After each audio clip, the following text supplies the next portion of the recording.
ये कहानी शुरू होती है डस्टरजना के जंगल से, जिसमें ये सुनसान रास्ते के किनारे दो कपल्स क्लाइंबिंग करते हैं, जिसमें एक हेली और एक रिचर है। और लोग उन्हें देखते हैं। जैसे ही रिचर ऊपर पहुंच जाता है तो उसे गंदे पानी की भरी हुई नदी दिखाई देती है। वो उसके पत्नी से कहता है, जल्दी से ऊपर आ जाओ। हम हेली को देखते हैं, जिसका पाँव ऊपर चढ़ने के दौरान फिसल जाता है। इस तरह अपने आप को संभाल लेती है और संभालने के बाद में ऊपर चढ़ने की फिर से कोशिश करती है और मदद के लिए रिची को पुकारती है। और उसे सामने ना देख वो और भी परेशान हो जाती है।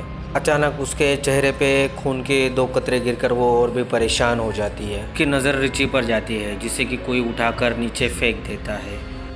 और इसके पहले वो कुछ समझ पाती तो उसे कोई ज़ोरों से ऊपर खींचना शुरू कर देता है। जल्दी से वो अपनी रस्सी काटकर खुद को संभाल लेती है, लेकिन संभाल नहीं पाने की वजह से वो सीधा नीचे गिर जाती है।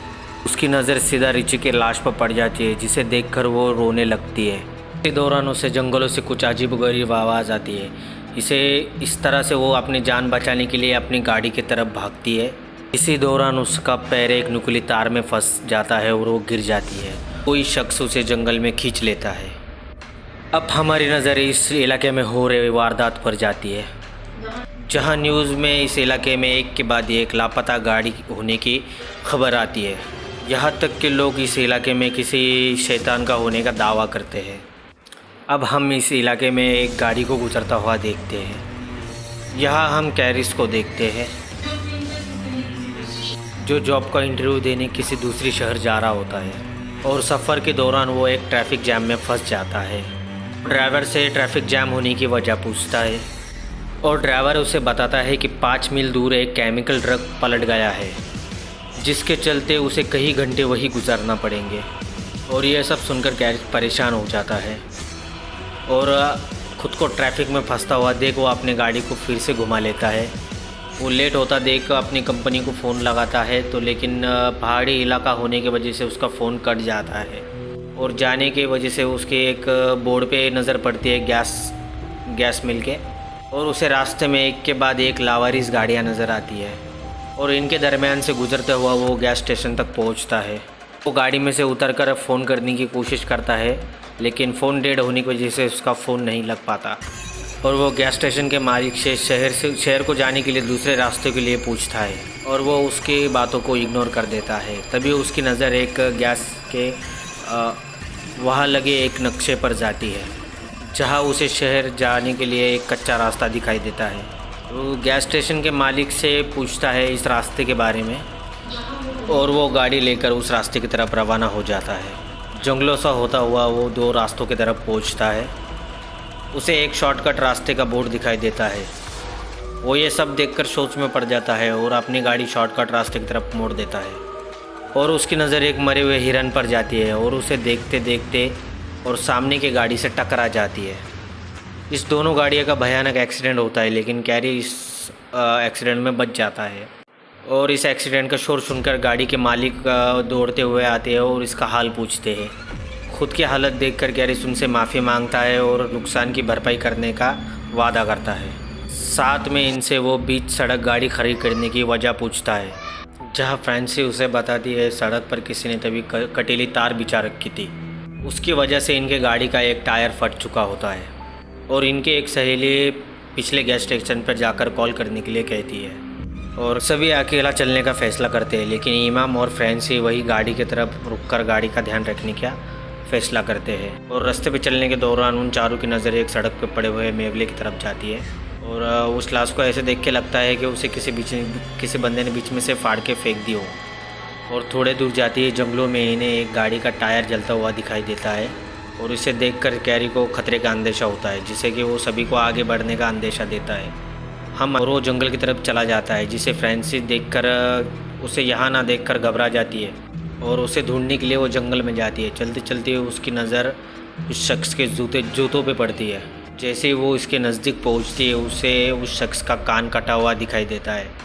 और जैसे ये पीछे सरकती है तो उसे रोना आता है, और रोते पीछे से एक इंसान शख्स आकर उस पर हमला कर देता है और उसे मौत के घाट उतार देता है। और मदद मांगने के लिए घर का दरवाज़ा खटखटाता है और पता चलता है कि इस घर में कोई नहीं है। और अब वो सब कॉल करने के लिए फ़ोन ढूंढते हैं, जहाँ इनकी नज़र एक खाने के टेबल पर जाती है। और जिसे देखकर लगता है कि घर में काफ़ी दिनों से सफाई नहीं हुई है।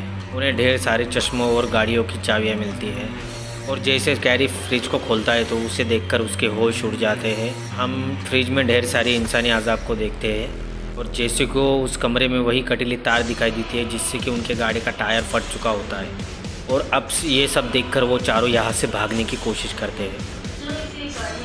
तभी कैरिस की नज़र उस खिड़की से बाहर जाती है जहाँ एक गाड़ी उनकी तरफ आती हुई दिखाई देती है और फिर चारों घबरा कर उस घर के पिछले दरवाजे की तरफ भागने की कोशिश करते हैं और दरवाज़ा बंद होने के कारण वो चारों काफ़ी डर जाते हैं। और हम दूसरी तरफ उस कातिल को अंदर आता हुआ देखते हैं और उसके हाथ में एक उनके शख्स की बॉडी होती है और हमारी नज़र वहाँ कैरिस और जर्सी पे जाती है जो वो ये लाश को देखकर काफ़ी घबरा जाते हैं। और वहाँ हम पहली बार 3 आदमखोरों को देखते हैं जो कि काफ़ी डरावने होते हैं और फ्रांसिन की लाश को उठाकर वो टेबल पर रख देते हैं और वो अपनी तेज़ धारदार हथियारों से उसको काटना शुरू कर देते हैं। और ये शॉट उसके मुंह पर हाथ रख देता है और उसे चुप रहने के लिए कहता है। और कुछ देर बाद वो आदमखोर उस लाश को खाकर गहरी नींद में सो जाते हैं और यही मौका देखकर वो चारों वहाँ से दबे पाँव निकलने की कोशिश करते हैं। इसी बीच एक आदमखोर की नज़र उन पर पड़ती है और ये देखते ही देखते वो तीनों आदमखोर गाड़ी में बैठकर उन्हें ढूंढते ढूंढते यहाँ आ जाते हैं और कैरी उस गाड़ी को चुराने की कोशिश करता है जिसे चिल्लाते चिल्लाते हुए उनका ध्यान अपनी ओर आकर्षित करता है। और तभी एक आदमखोर उस पर गोली चलाता है और उसके पैर को गोली लगकर वो ज़ख्मी हो जाता है। और उसके बाद में वो आदमखोर स्कॉट को जंगल में भागता हुआ देखते हैं तो और उसी वक्त एक तीर उस शख्स के सीने के आर पार हो जाता है जिसका जगह पे ही उसका मौत हो जाती है। और वो तीनों गाड़ी में बैठकर अपनी जान बचाने के लिए भाग निकल पड़ते हैं। और कुछ दूर जाते हुए उस सुनसान जंगल में उनका ट्रक एक कीचड़ भरे रास्ते में फंस जाता है। ट्रक वही छोड़ना पड़ता है और वो उस जंगल से रास्ते की तरफ निकलना शुरू कर देते हैं जिससे चलते चलते कि उन्हें काफ़ी दिक्कत होती है। और एक लड़की उन्हें ऊपर देखने का इशारा करती है। जैसे ही वो ऊपर देखते हैं और जैसे ही वो पलट कर देखते हैं उन्हें अपने सामने एक वॉच टावर दिखाई देता है। इसे देखकर वो काफ़ी खुश हो जाते हैं और हम इन तीनों को ऊपर चढ़ता हुआ देख सकते हैं। और ऊपर वो किसी को ना पाकर उदास हो जाते हैं। जैसे को वहाँ एक फर्स्ट एड बॉक्स मिलता है। दूसरी तरफ कैरी को एक पुराना रेडियो मिलता है जिससे कि वो कुछ कांटेक्ट करने की कोशिश करती है लेकिन रेंज ना होने की वजह से वो कांटेक्ट करने में नाकाम हो जाती है। और कैरिस को कुछ नीचे से आवाज़ें सुनाई देती है वो आदमखोरों की। उनको जैसे ही ऊपर आता देख वो कैरी उस सामान के भारी कम सामान को उस एंट्री गेट के ऊपर डालना शुरू कर देता है। और कुछ देर बाद उनको वहाँ से जाता हुआ पाता है और उस दौरान वो रेडियो पे अपनी लोकेशन बता देते हैं।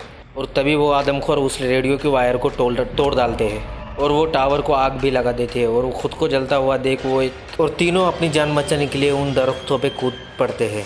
और वो जैसे छलांग मारते हैं तीनों आदमखोर की नज़र उन तीनों पे पड़ जाती है और वो जैसे ही उन पे पड़ती है वो उन्हें मारने के लिए पेड़ों पे चढ़ना शुरू कर देते हैं। और वो आदमखोरों को आता देखते ही तीनों इस दरख्त से उस दरख्त जाने की कोशिश करते हैं। और एक आदमखोर उस औरत के नज़दीक पहुंच जाता है जिससे कि वो उस कुराड़ी से उसके सर के 2 टुकड़े कर देता है। और कैरिस खुद को संभालते हुए वहाँ से किस तरह से निकल जाते हैं। तभी उसको अपने पीछे कुछ गाड़ियों का शोर सुनाई देता है और इसे एक पुलिस की जीप दिखाई देती है और एक तीर आकर उस पुलिस वाले के आँख में लग जाता है जिससे कि उसकी वो जगह पे ही मौत हो जाती है। वहाँ हम एक आदमखोर को देखते हैं जो कि कैरी को देखने के लिए आता है और कैरी उस आदमखोर के डर से उस गाड़ी के नीचे छुप जाता है। और वो आदमखोर उसे देखने के लिए नीचे जैसे ही झुकता है। और अब हम इस घर को देखते हैं जहाँ वो आदमखोरों ने जैसे को बांधा हुआ होता है। और जैसे ही वो एक आदमखोर जैसी को मारने के लिए लगता है उतने में बाहर से गाड़ी का आवाज़ आता है और कैरी गाड़ी ज़ोर से भगाते हुए उस आदमखोर को कुचल देता है। और आखिरी बचे एक हैवान को वो कैरी एक नुकीली धारदार चीज़ से हमला कर देता है। कैरी जैसे को बचाते हुए उसे खोलने लग जाता है और इसी बीच आदमखोर उस पर फिर से हमला कर देता है। और कैरी को बचाने के वजह से उस आदमखोर के पीछे एक तीर मार देती है। अब वो दोनों घर से बाहर निकलते हैं और वो फ्यूल कैन लगे होते हैं और वो उसे निशाना बनाता है जिसके चलते वहाँ एक जोरदार धमाका होता है और इस घर के परखच्चे उड़ जाते हैं। अब हम सभी इस सड़क को देखते हैं जहाँ कैरी और उसके साथीदार यहाँ से निकलने की कोशिश कर रहे होते हैं और वो दोनों ट्रक के ज़रिए उस गैस स्टेशन तक पहुंचते हैं। ट्रक और कैरी वहाँ ट्रक से उतरता है और उस मैप को फाड़ते हुए अपने साथ गाड़ी में ले जाता है।